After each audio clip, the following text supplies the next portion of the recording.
Mr. Ford, good to see you again, sir. Thank you. One of my favorite Jack London quotes is, "Show me a man with a scar, and I'll show you a man with a good story." I'm curious, you've had a lot of really cool adventures in your lifetime. I'm curious, do you have a scar somewhere, anywhere, that has a really cool story attached to it? You blind dude? Look. Yeah. What's the story behind that? I've seen it, and I didn't know if that's the one you were going to bring up. What's the story behind that? Oh, I've made up 1,000 stories. Okay, what's the best story you've made up versus what's the truth? Well, the real story is that I had a car accident and I caught the steering wheel on my way into the windshield. Right. A long time ago. What's the best made up story you've ever come to justify that one? That would be the knife fight. Oh, that's a cool story. You know what's a good answer is when I can hear people off camera laugh. That's a really cool answer.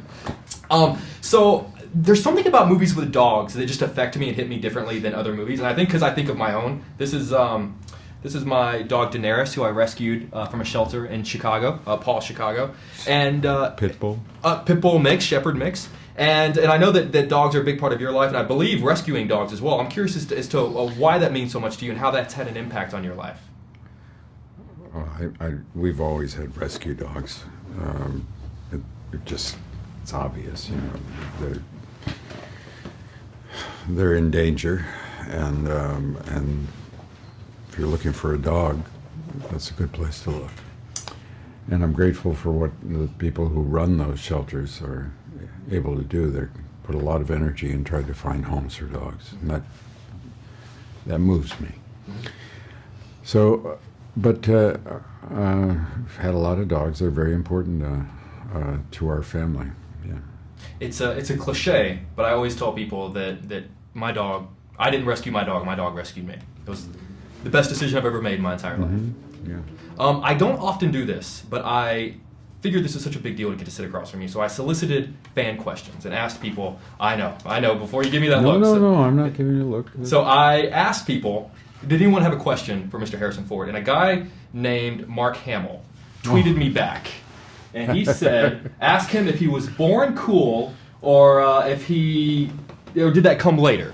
It came later when I met Mark Hamill. I really learned how to be cool. What kind of impact does Mark Hamill have on making one cool? He's just a really straightforward, nice guy. He's really a sweet guy. Yes, he is. Luckily, I've had the pleasure of meeting him. He is a great guy. And speaking of Mark Hamill, this year marks the 40th anniversary of my favorite movie of all time, which is The Empire Strikes Back.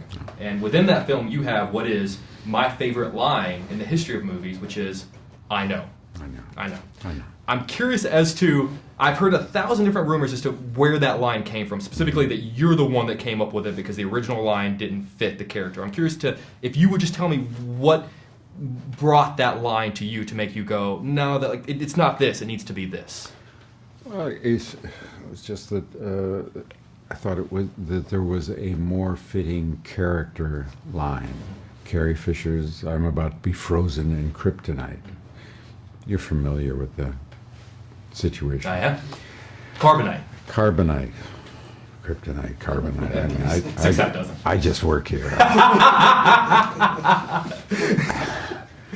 But the line was supposed to be, as I'm about to be frozen, Carrie, as Princess Leia, says to me, I love you.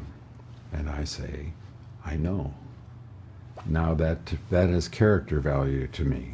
And there's a kind of edge to it as well. And the director and I both felt that was a kind of a good idea. So that's what we shot.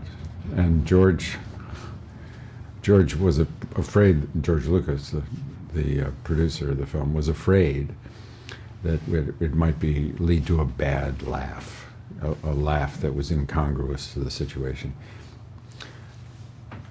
But he agreed finally, when he saw it that all put together, he agreed that it worked. So it's in the movie. Well, I absolutely love it. Mr. Ford, I tell you this every time. It's always an honor to sit across from you.